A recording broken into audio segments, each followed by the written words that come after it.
Well, let's go ahead and get started. I just don't feel like I'm enough anymore. Everyone turns to me, but who do I turn to? I have nobody to turn to. I take care of everybody, and who's gonna take care of me? I love HR, but sometimes I just wonder if I still belong in here. You know, these are not just isolated words.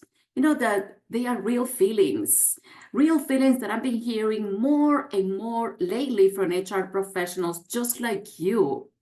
People who are tired and carrying so much weight and yet still showing up every single day and right with a lipstick, maybe some of you know lipstick, but with a big smile every day and approachable and friendly with everybody. Well, welcome everyone. I'm Elga Lejarza, for those of you who already know me, but also for those of you who are joining us for the first time. Thank you. I'm Elga Lejarza. I'm joining today from my quiet home office. I'm getting lazy. I don't want to go to the real office. So I'm working from my quiet home office here in Simpsonville, South Carolina. I'm here with my cup of coffee in hand. This is, I think, my third one so far. Yes, for 30 years, I have lived and I have breathed human resources. And some of you know what is my goal, right? When I make it to 50 years. Yes, I already got 30. What's 20 more? Because I'm aiming for that Guinness World Record. I mean, if you want to take it from me, be my guest. I am the proud founder of HRTrainingClasses.com. I also, as you can see, hold all the major HR certifications. But you know that beyond the titles and the acronyms, what drives me most is the people, their growth, resilience, and the stories behind every workplace process. I am so grateful that you are here with me to share this journey. Well, first and foremost, I need to clarify that I am not an employment law attorney. Even though those of you who know me, you know that deep inside here, there is an attorney, right? I'm very passionate about employment laws. Now, I do have to tell you, because I'm not an employment law attorney, I provide recommendations to my clients slash to my friends in HR. I provide recommendations and advices on how we can handle a particular situation, but that's based on my knowledge and based on my experience. However, I always have to tell you that if you require legal advice, I strongly recommend consulting with a qualified employment law attorney. Also wanted to let you know that this training session is being recorded and it will be available on our website for future reference. If this is the first time that you are joining us, I do want to mention that if you go in HRTrainingClasses.com, you're going to find webinars that I've been conducting every single month since last year. Alrighty. Behind the polished delivery of compliance updates and policy rollouts, there is often a silent struggle, burnout, misalignment, and the creeping doubt that maybe we're not doing enough. But let me tell you something. I have learned in my 30 years in human resources that burnout doesn't mean that you're weak. And the imposter syndrome doesn't mean that you are unqualified. Feeling out of alignment doesn't mean that you're broken. Do you know what it means?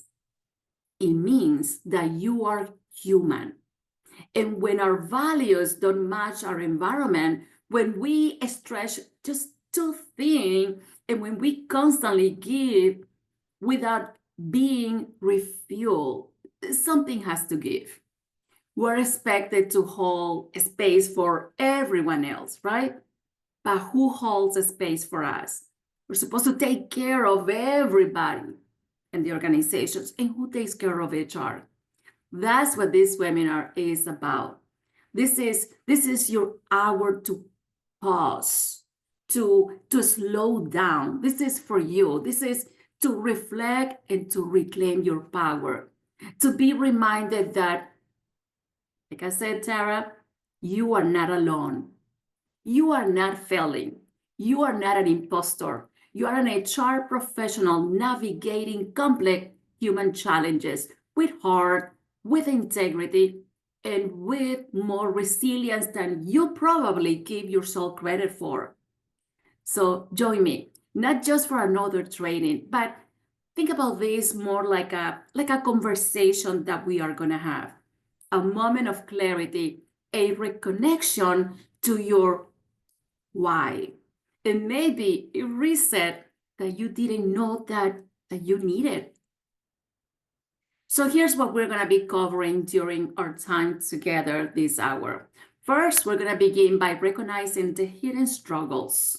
Let's be honest, HR professionals are often the most overextended, overlooked, and emotionally burdened people in any organization. We're going to take a closer look at what burnout actually feels like in our field and how the imposter syndrome sneaks in even when we are experienced, and why misalignment between our values and our work can drain us without us even realizing this. You're going to learn to spot the signs before they take over and begin naming what you may have been silently carrying. Next, we're going to focus on reclaiming confidence through coaching tools. I'll guide you through a set of simple but powerful coaching strategies that help you quiet your inner critic and reconnect with your inner coach, the voice that remembers you that you are definitely worth it, that your impact and your why you are where you are right now. We're going to go through a specific journaling prompts and reflection exercises that you can revisit anytime that you need a reset. If you have been second guessing yourself lately, well, this section is going to speak directly to your heart. And then we're going to dive into setting boundaries without feeling guilt. As HR professionals, we are known for being the fixers, right? We're the fixers, the listeners, and the ones who always pick up the emotional slack. But boundaries are not barriers. They are, think about more like they are bridges to better energy, to better clarity, and better leadership. I'll show you how to start identifying the drains of your energy. We're going to define the boundaries that you need and offer also scripts and scenarios for holding them without confidence and compassion.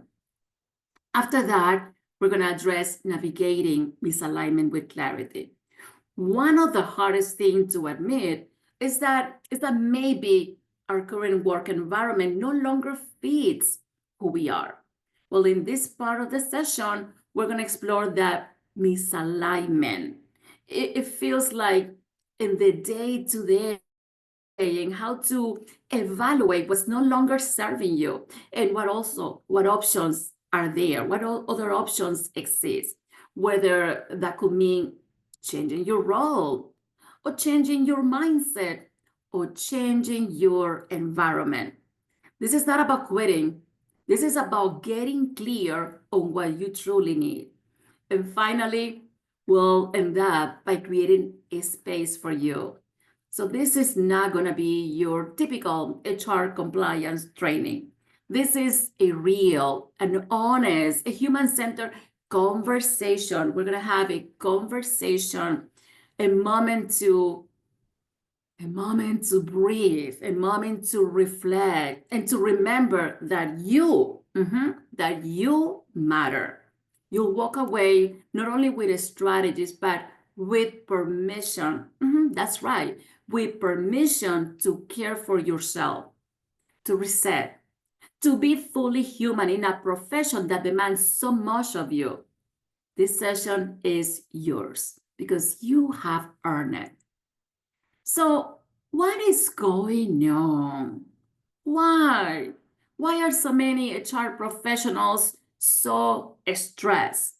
Because if you're stressed, you are not alone, okay? So many HR professionals, so stressed and burned out and experiencing the imposter syndrome lately. The truth is, we're in the middle of a perfect storm. Oh no, Andrew, 1992 in Miami. No, no, no, no. But that's how it feels like, right? And we, as HR professionals, we feel like we are the ones carrying the weight. Or when I remember Andrew holding the door in my apartment when the hurricane came through Miami. Well, let's look at what's going on, starting with economic and political pressures, right? Inflation, shifting government policies and immigration, uncertainty. All this comes and land on HR desk so we can sort it out.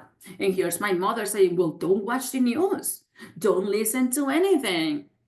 But I have to. We are HR professionals. Remember, scanning the environment is not just scanning the internal environment.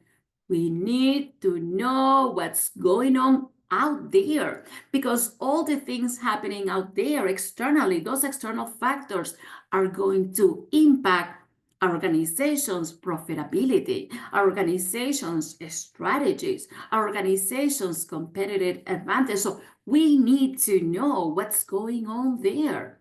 Of course, this is going to create a stress. What do you think? Of course, it creates. And Latina, don't you think that this creates a lot of stress on me? Oh, yes. Oh, absolutely. What about serial layoff? What about talent volatility and managing repeated reductions and survivor guilt and unstable morale? This is emotionally draining. How about DEI? Rollbacks and inclusion fatigue. Resources are shrinking, but accountability hasn't gone away, leaving HR caught right there where we are, right in the middle. Doing more with less. Sounds familiar, Tara? Doing more with less. Budget cuts mean HR is going to be a stretch thing, expected to deliver flawless results, right? On unsustainable workloads. About emotional labor. We're the ones that employees turn to during crisis situations, but we rarely get that same support back.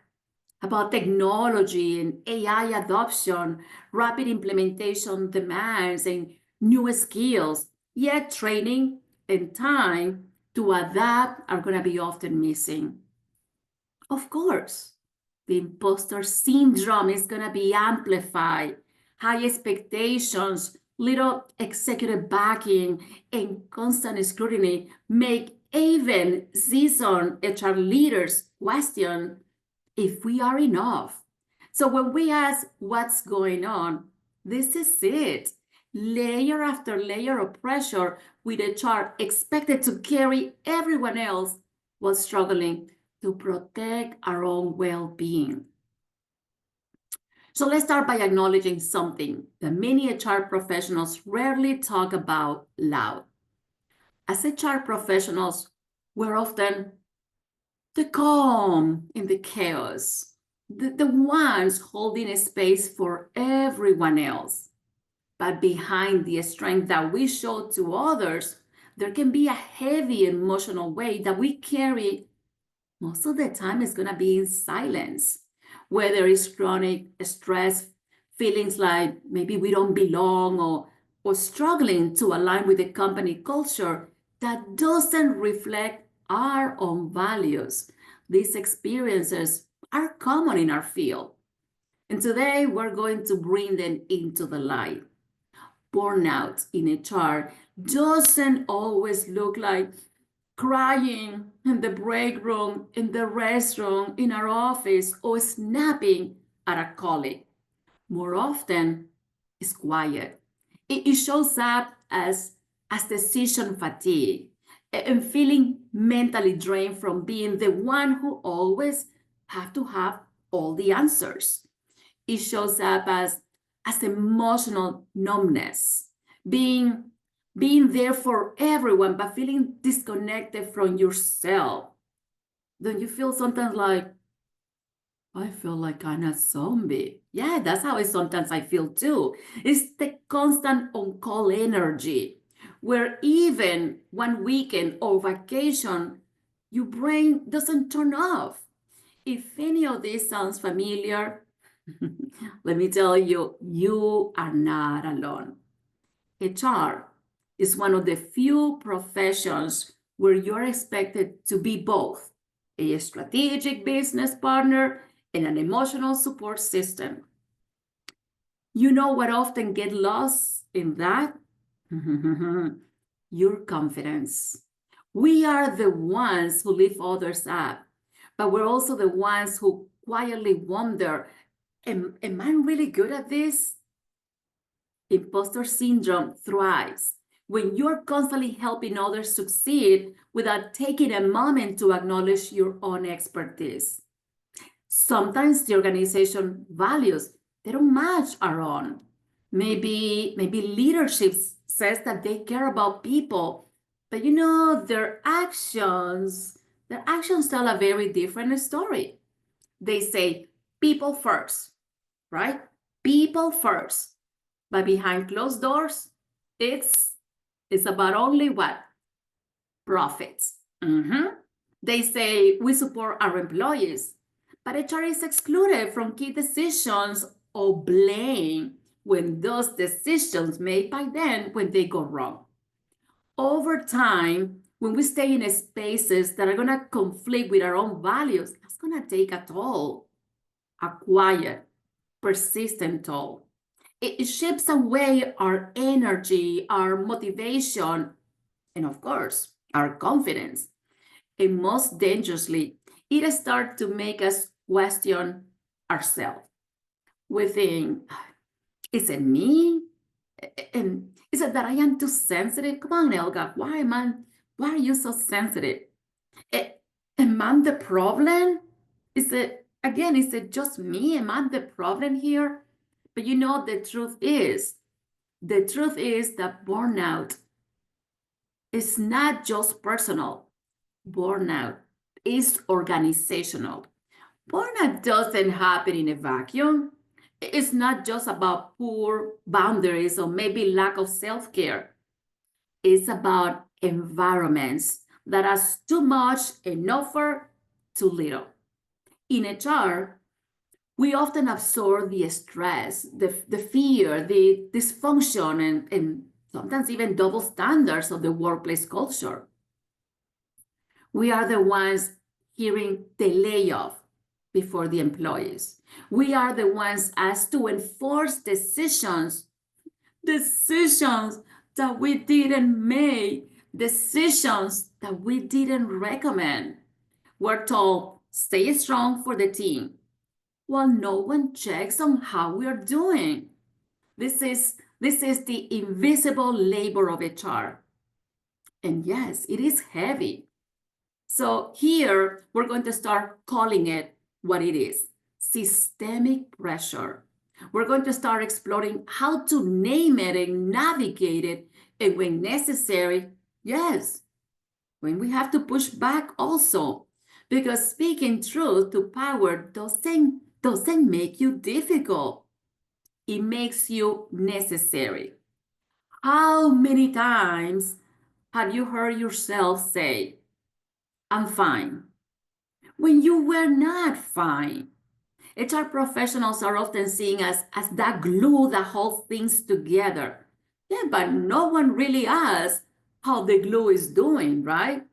We put on the HR mask every day: professional, calm, helpful, even when we're struggling. But emotional suppression has a cause, and that cause is our well-being. You know that. And let me remind you, we're all replaceable, right? So you may have all the certification credentials like I do. You may be the person everyone calls when something goes wrong. And yet, inside, there's that tiny, tiny voice whispering, you should be doing more. you should be doing more. Well, this disconnect between how others see us and how we see ourselves, oh my goodness, can be exhausting. So here we're going to begin separating performance from perfection and self-worth from non-stop productivity. Perfectionism may sound like a strength until it becomes a trap. I mean, you're hearing this from somebody who was a perfectionist. It used to think that, oh, that's a strength, until it became the trap. It whispers that you're only worth if you get everything right, perfect, 100%, right? No, never drop the ball. I always said, oh, I am bouncing. Look at me, look at me. I'm bouncing all these balls in the air, and none of them is gonna fall. Perfect, right? I have everything under control. And always trying to meet impossible standards. We're human beings. I know I want to sometimes show I'm superwoman. No, I'm a human. You're a human. For HR professionals, this mindset can be especially toxic. We are expected to know it all, to do it all, to solve it all, and never falter. But here's the truth.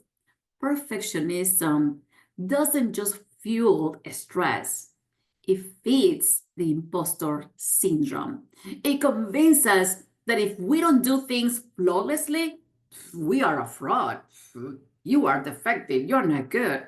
Well, here's where we're going to get honest about the unrealistic expectations that we place. We place these unrealistic expectations on ourselves and explore strategies to replace perfectionism with progress and judgment with grace. So let's pause here and explore something powerful and often overlooked. Burnout and the imposter syndrome are not separate struggles. No, they are not. You know, they are often two sides to the same coin. So when you are burned out, your brain is in survival mode. You're mentally, emotionally, and physically drained, exhausted. Well, that exhaustion makes it harder to think clearly, to trust yourself, and to feel competent and confident. So what creeps in? What do you think? Self-doubt. Suddenly, this is when you're questioning your values and your skills and your decisions, despite the years of experience, despite all your accomplishment, despite those certification credentials and all those titles after your name. And when imposter syndrome takes hold, it pushes you to work even harder to prove yourself, leading to, you guess it, more burnout. It's a toxic loop. And the first step to breaking it is recognizing the pattern and giving ourselves permission to pause, permission to slow down, to rest, to rebuild. So let's differentiate two emotional weights that often get confused: that burnout and compassion fatigue. Because burnout is typically caused by chronic stress, overwhelming workloads, lack of control, or lack of recognition. So we're going to see that the burnout, it doesn't happen overnight, right? It builds over time, gradually, partially. Compassion fatigue, on the other hand, hits deeper. It comes from being deeply empathetic, from constantly supporting others in pain or distress, especially in fields like HR, where we're holding emotional space for employees during layoff, personal crisis, mental health struggles. Compassion fatigue can feel like emotional depletion and numbness, or sometimes even resentment. And not because we don't care, but because we care so much. If we treat compassion fatigue like regular burnout, we miss the mark. The tools are different. Burnout may call for workload boundaries and time off. Compassion fatigue requires emotional replenishment, connection, and sometimes grief processing. So knowing the difference is gonna empowers us to choose the right healing path. So before we move forward into the tools and strategies, I want to pause for a moment, and I want to create a moment of honesty and connection, because I know how easy it is to feel like you are the only one struggling. You you have just heard me describe a few things, right? We talk about burnout. We talk about the imposter, also known as impostor with an O, same thing. Imposter or the imposter syndrome. Feeling out of alignment in your current role. Well, that constant pressure to look like you have it all together, even when you're falling apart inside. And that quiet voice that tells you, maybe, maybe I'm not good enough for this. Maybe I shouldn't have taken this promotion or this position. Okay. So do you see the question? The question that says, which of the following have you personally experienced in the past 6 months? And then you see the choices, right? Burnout, imposter syndrome, misalignment with the company culture or the company values. It could be all of the above, or maybe it's none of the above. So you can choose, obviously, any answer, but this is for yourself. This is for yourself. So I want you to be honest, and answer, select the one that applies to you. I don't need names. There's no tracking, no judgment. Absolutely. If you want to share, be my guest. Okay? Be my guest. But remember, this is for you and also for us together. So to realize how common these feelings are in our profession. So if you want to share, absolutely. You don't need to explain anything. You don't need to justify how you feel. Just just take a breath and and select the opinion that maybe resonates most with where you are today. This is for you. Okay. Let me just look at if there's anybody. Oh, thank you. Thank you. Yes, look at that. All of the above. Misalignment. Long-standing burnout eventually tune out and become desensitized to everything going on.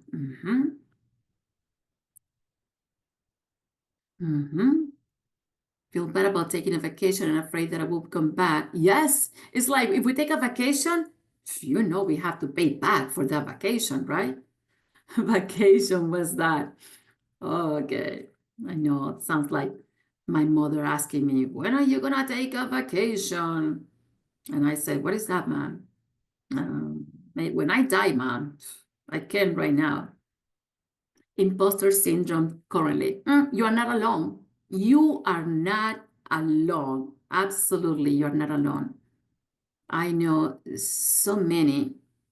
So I'm working with a couple of, again, HR professionals slash friends, exactly with that. Well, what do you think? Why do you think I created this webinar for this month? Because I started seeing the pattern. Well, the stress and the burnout, and I hear them saying, maybe I should take a demotion, maybe I should look for another job. And I mean, I cannot tell somebody what they should do and what they should not do. All I can do is provide support and assistance, right? But we work so hard to get that promotion. And it's not that we are not qualified for that position, for that promotion. It's the burnout, the overload. We saw everything, that is going on right now. So please remember, okay, you are not alone. You are not the only one. You probably saw all these responses in the chat, right? So now you feel like, okay, yes, this struggle is more common than what we thought. Here, even in this virtual room, look, full of smart, experienced HR professionals. Look what's going on. So many of us are carrying the same emotional weight. Yes, and if you choose all of the above, which some of you did, and let me tell you, I'm right there with you. The only one, and I got over the imposter syndrome. And I'm going to say, because I realized, and we'll talk about that perfectionism. I used to be always a perfectionist. I let that go. Not anymore. When you're a perfectionist, nothing is ever going to be perfect, right? You're always going to be finding flaws. So the way that I see it now is better done than perfect. We'll make it perfect, or we'll try little by little as we go. But it's better to implement, to execute, to launch the program. And another thing is the lack of confidence. That's another problem with the imposter syndrome.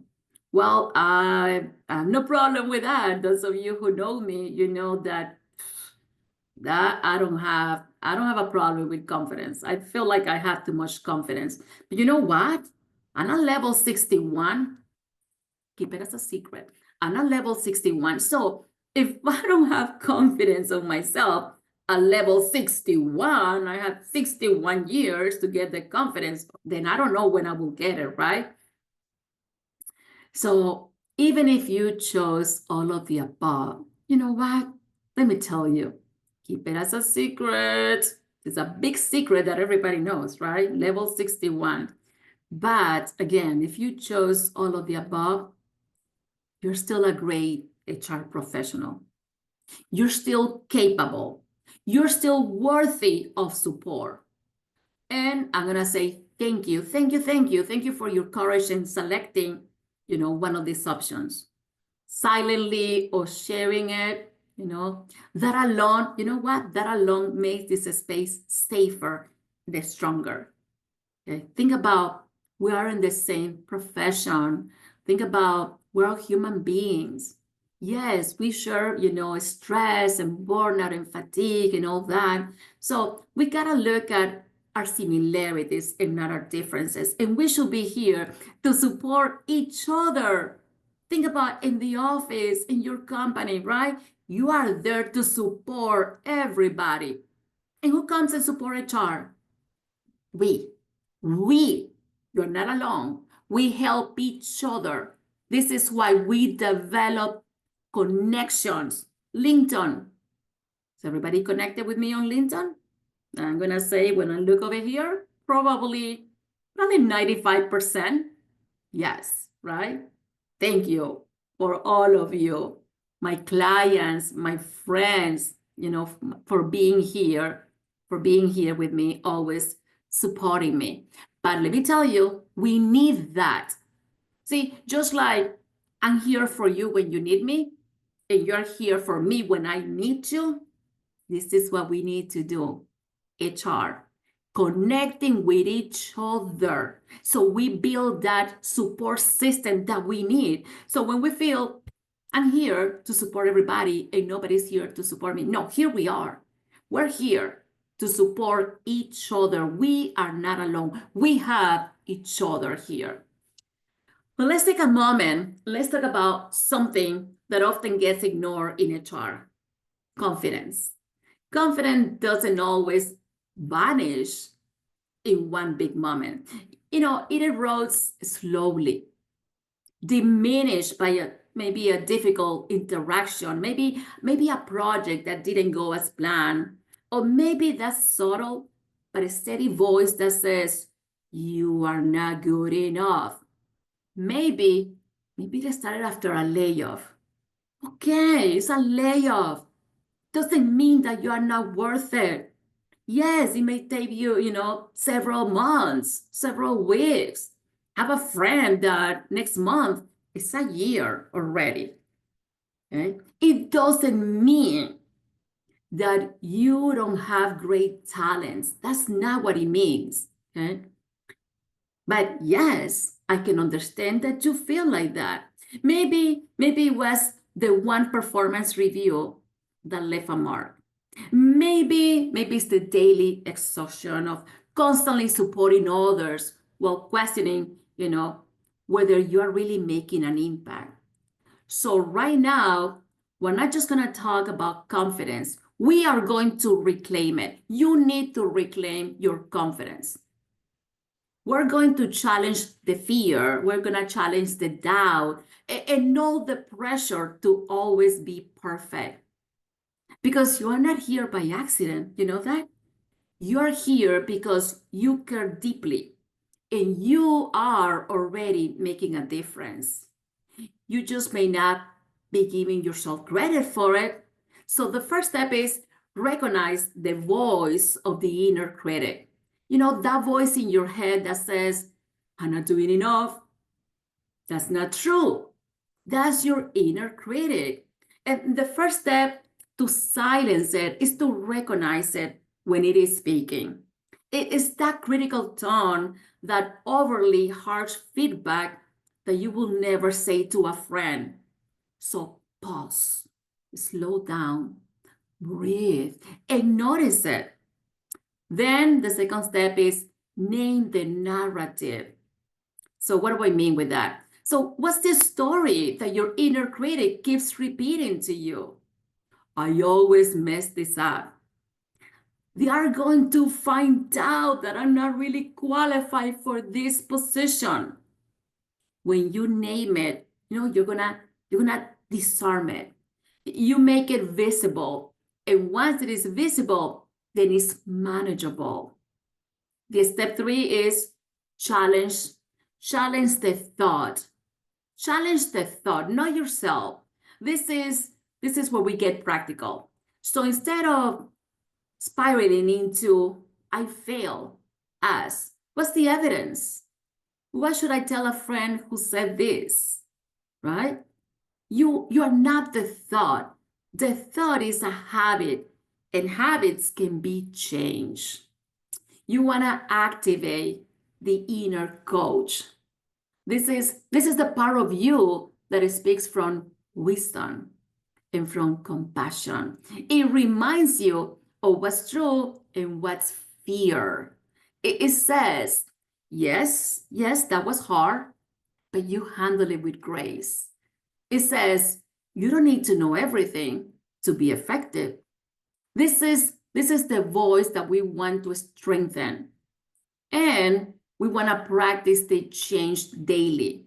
So this is not about perfection. It's about always think about progress.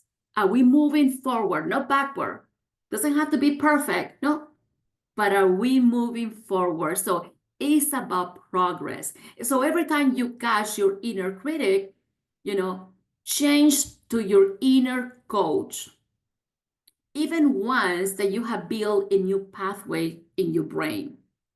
Neuroplasticity is real, right? Remember when we did the neuroplasticity part 1 and part 2 several months ago? You are rewiring your confidence. And the more you practice, the stronger that voice becomes. So rebuilding confidence is not a one-time thing. It's a series, repeated small changes day after day, where you stop being your own worst critic, because many times we are, and we start becoming your own best ally. So let's breathe, let's pause, let's remind ourselves that the strongest leaders are the ones who can lead themselves with courage, with compassion, with clarity. So before we can rebuild confidence or reset boundaries, we need to reconnect with the foundation underneath everything that we do, our values. Because values are not just nice words in a handbook. They are what guide us when no one is watching. They are what drive the decisions that we're most proud of, and the discomfort that we feel when something doesn't sit right. So in this next reflection, I want you to gently I want to gently walk you through these 6 different questions. You don't need to write them down unless you want to. This is more about reflecting. And again, it's about being honest with ourselves. So this is the moment to check back in who you are as an HR professional and also as a human being. Let's not forget we're HR professional, but we're human beings just like everybody else. Okay, so first, why did you choose HR in the first place? Why did you choose HR in the first place? Think back to the beginning. What brought you into this profession? Was it because you wanted to help people feel heard? Was it to make the workplace better than the one you came from? Maybe. Was it to ensure fairness? Right? Always said things need to be fair and consistent. And then when I say consistent, everybody remembers, yes, reliability. Okay, good, we're on the same page. So maybe to build trust, maybe to influence the culture from the inside out, whatever it was, bring that reason back to the surface. Why did you choose HR in the first place? And probably many of us, we're going to say, because we care about people, right? Because you know what?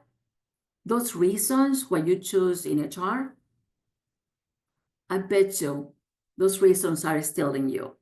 Okay. Then I want you to think about what values drive your best decisions.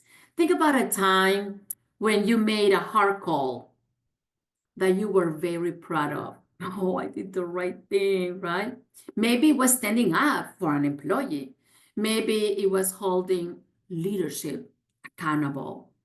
Maybe it was doing the right thing, even when it wasn't the easy thing. Ask yourself, what values were guiding you in that moment? I don't know, was it integrity? Was it empathy? Oh, was it courage? Well, naming those values is going to remind you that even when you're doubting yourself, your moral compass still is strong. Then, which values still guide you today? Even if you're feeling worn out, even if you're questioning maybe your confidence, I want you to ask, what values are still with me? Maybe it's compassion. Oh, maybe it's justice. Maybe it's accountability. What's the one value that no matter how hard the day, you still lead with? You hold on to that. It's your anchor. Think about that. No matter what is that value that you hold on? Always, no matter what. Now, where do you feel misaligned? Well, this one I'm going to say, this one can be tough, absolutely, but it also can be very powerful. Ask yourself, where is the work that I'm doing or the environment that I am in conflicting with my values? Where's that right there, that disconnect? Is it your organization saying one thing, but doing another? Maybe are you being asked to compromise your standards to stay afloat? How many people? They may have to say yes to whatever the boss says because they want to keep their job. Well, we're compromising our standards. Misalignment doesn't mean that you are the problem. Absolutely not. It means that your values and the culture are not dancing to the same rhythm. And that awareness is going to be the first step to realignment. That awareness, recognizing that. Then I want you to think about how do your values show up in your day-to-day interactions? I want you to notice this is in real time, right? How do your values guide the way you coach others, resolve conflicts, speak in meetings, deliver difficult feedback? Are you showing up with empathy? Are you giving people dignity? Even in termination conversations, this is where your values are not just spoken. This is when your values are live. You are living those values. And finally, what needs to change? What needs to shift? What needs to change to honor your values again? If something has fallen off lately, what will need to change to help you reconnect with your why? Is it a boundary that you need to set? Is it a conversation that you have been avoiding? Is it permission that you need to give yourself to walk away from something that no longer fits? You don't have to change everything today. And maybe, just maybe, you can take one small step back to the HR professional that you set out to be. You have not lost your values. They had just been covered under exhaustion and survival mode.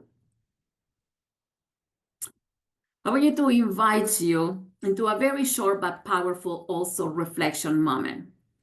I'm going to give you one simple journal prompt, which is, what am I proud of that no one sees? What am I proud of that no one sees? So we need to take a minute, to maybe write down anything that comes to your mind. Again, no rules, no judgment, just honesty. This is your chance to acknowledge the invisible labor you give every day. Think about the situations that you de-escalated before they ever came a huge problem.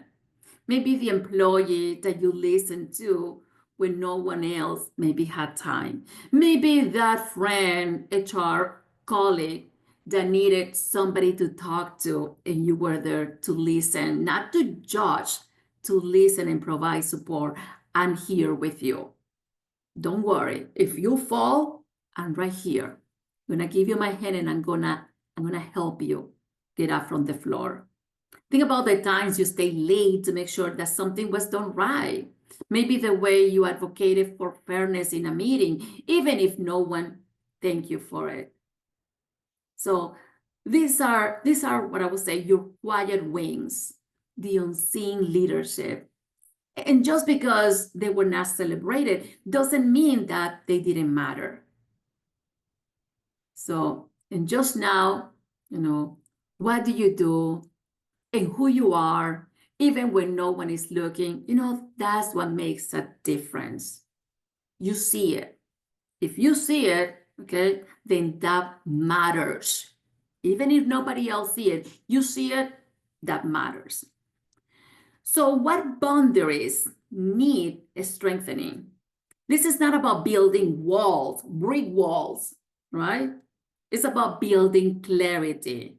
So first think about where you are constantly on. Are you answering emails at all hours? Are you jumping in to solve every single problem, even when it's not yours to carry? Sounds familiar? Then pay attention to the moments when you say yes, even though everything inside of you wants to say no. That moment, that quiet override of your own needs is where burnout begins to creep in. So ask yourself, who or what is draining my energy? Where do I leave interaction feelings depleted rather than fulfilled? Also notice if guilt or maybe fear are driving your decisions to accommodate or overfunction. Sometimes we stay in overdrive because we're afraid to disappoint others or maybe appear maybe less committed. And now the question, what will happen if I set a boundary? right here. Could I be clearer? Maybe more intentional? Actually, maybe more effective if I protected this space? Because let me tell you, boundaries are not selfish. They are essential. They help you protect what matters most, including your health, your values, your capacity to show up at your best every day. So think about one area, maybe just one, where stronger boundaries could help you not just survive. This is not about surviving, but to thrive. Not survive, but to thrive. Now I want you to invite you to a powerful moment of reflection. A pause to give your younger HR self a bit of wisdom. So the prompt is simple. The impact can be profound. So think about one thing that I will tell my younger HR self. So this is not about regret, okay? Don't think about talking about regrets. This is about recognizing your growth. We have all gained insights, sometimes the hard way, through tough conversations, policy failures, missteps, burnout. And many of us have thought, I wish I would have known this sooner. Okay, trust me, I've made some expensive lessons. So take a moment now and think back to your very first HR role.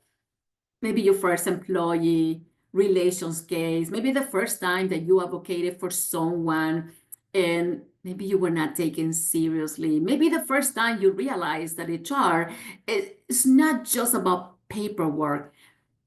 HR is about, you guessed that right? It's about people. What would you tell a version of yourself? For example, I know if I could go back, I would tell myself, stop trying to be such a perfectionist. Stop trying to be perfect. Nobody is perfect, right? So, oh, well, I learned it. I'm glad that I did. So you're allowed to be learning and growing at the same time. You don't have to have all the answers. What matters most is listening well and doing the next right thing. So write it down. Your words may seem small to you, but you know what? They could mean the world to someone else. So think about that and reflect. One thing that I will tell my younger HR self. So you do it. Doesn't matter. You do it. So one of the most important survival skills for HR professionals, and frankly, for anyone working in emotionally demanding roles, that is protecting your energy and setting those boundaries without feeling guilt. So we're going to begin by acknowledging something that's painfully familiar to many of us, the HR burnout cycle. Yes, we're the fixers, the go-to people, the emotional buffers between leadership and the employees. But here's the truth. Always being the fixer, you know that's going to come at a cost. Because over time, it's going to drain our emotional reserves. It's going to blur our professional limits. It's going to diminish our ability to serve others effectively. The boundary spectrum, too loose, too rigid, just right. So let's picture boundaries kind of like as an spectrum. So on one end, we have boundaries that maybe are too loose. Maybe we say yes to everything. We overextend. We absorb everyone's stress. On the other end, boundaries can become too rigid. Maybe we shut down, we distance ourselves emotionally. So what we're aiming for is that space in the middle, that sweet spot where boundaries are going to be firm, but are going to be compassionate. They're going to be clear. They're going to be respectful. So here's a tool that I love, a simple energy check-in. So think about a typical week. and think about what drains you. Maybe it's being on call 24/7 and constantly resolving interpersonal drama. We feel like firefighters, right? Always putting all those fires. Or maybe sitting in meetings that go nowhere. Now ask what fuels you. Is it mentoring someone? A moment of quiet? Maybe walking your dog before logging in? These are clues. Pay attention to the clues. We need to stop ignoring our energy meter until it hits zero. We need to stop ignoring that. We need to learn practical ways to set boundaries. Okay? So here's a new addition. We'll look at ways to ask for help and make time to rest without apologizing. So many of us feel like we need to earn a rest, right? We feel like that. You know what? Rest is not a luxury. It's a requirement for sustainable performance. And asking for help, you know what? It's not weakness. It's actually wisdom. So we'll explore, the language that makes both feel possible, but also professional. So I also want to change the way that we see boundaries. They're not selfish. They are not cold. These are acts of professionalism and protection. They help us preserve our energy and prevent resentment and show up more effectively for others. When we reframe this way, setting boundaries becomes a leadership skill, not a personal flaw. Don't look at it as a personal flaw. And finally, it's about practicing real life HR scenarios where your boundaries also may be tested. So, for example, setting boundaries. Phrases that you can try. I want to give this conversation the time it deserves. So can we schedule 30 minutes tomorrow instead of rushing it now? Very professional. I'm currently at capacity, but let me connect you with someone who can help. That topic is outside of my role. Let me point you in the right direction. These are phrases that are going to help us say no without closing the door on that relationship. They are respectful, they are professional, but they're also going to protect our energy. Okay, so now that we have discussed those boundaries in energy protection, let's look at this now. Let's talk about something that's a little bit harder to say out loud, but also so important, and that is misalignment. That's one of the hardest things to face, is that the role of environment that you are in may not fit who you are anymore, right? So have you ever felt like if you were doing everything right and checking all the boxes and supporting the team, but deep inside something fell off? That's misalignment. Misalignment can look like constantly, maybe dreading Mondays and feeling invisible or hurt in decision making, being praised for work that you don't even enjoy anymore. Sometimes it's not the job itself, but how much you have grown since you started. Your values may have changed. Your needs may have changed. And that's not failure. You know what that is? That's actually maturity. So ask yourself, what part of my day leave me feeling drained and resentful? Which responsibilities spark no motivation at all? It's about creating a space for you. And a space for you. So there's no regulation to memorize here, no case law to interpret, no checklist to follow. It's about giving yourself permission to do what you need.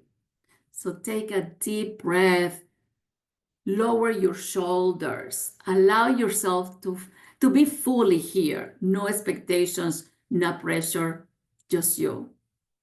You hold a space for everyone else, every employee, every manager, every crisis, but rarely does anyone ask, where is the space for you? So this is the moment for you. This is your space. You matter, not just what you do, but who you are. Because being an HR professional doesn't mean being superhuman. It means being human, showing others how to live from that place as well. You have earned this space. You have earned this breath. You have earned the right to protect your peace. Absolutely. Reconnecting with purpose, remembering that basic why you chose HR. So pause for a moment and go back to the beginning, to that moment when you first chose HR. Maybe, maybe you were drawn to it because you wanted to make a difference. Whatever your why was, that purpose still matters. In the chaos of daily tasks and deadlines and compliance and checklists and constant problem solving, it is easy to forget that deeper mission. But reconnecting with that purpose is powerful. It grounds you. So I invite you now to reflect for a few seconds, right? What made you choose HR? What still make you stay in HR? Hold on to that. That's your anchor. That is your anchor. You model healthy boundaries, resilience, and self-awareness. You show others that caring for your own mental health doesn't make you less professional, it makes you more effective. So if you need permission to take care of your emotional health, this is it. This is not a weakness. This is a strategy. So because in HR, always remember we need our circles, not for gossip and not for comparison, but for honest, safe, supportive connection. This session was for you. You know why? Because you matter. Just a reminder that our next bootcamp starts, why did I put Monday? It's not Monday, it's Tuesday, September 9th. So we finish this week and we start a new one next week. So those of you who I haven't seen lately, you know who you are. I hope to see you back in the bootcamp. Let's get certified together. And I know those of you that I haven't seen you is because you already got some of those certifications. But you know me. I want you to get them all. Oh, yes. The SPHR, the shrm CP, the PHR, the CP, and what's the cherry on top? The GPHR. You don't have to set yourself on fire to keep everyone else warm. You don't have to, right? We have covered a lot today. Yeah, of course, 12:04. Oh, I can never finish at 12. We cover a lot today, from setting boundaries and protecting your energy to recognizing the misalignments and reconnecting with your own needs, in this demanding field, but also very rewarding, right? HR. So while you're thinking about any final question, just a few quick reminder. Here's today's session that qualifies for one HRCI and shrm certification credit. You see, Lori, I remember now. So if we're not connected yet on LinkedIn, please let's change that right now and follow me. And before we wrap, this session, I want to leave you with one last reflection. Another one, Elga. Yes, one more, which is what I mentioned before.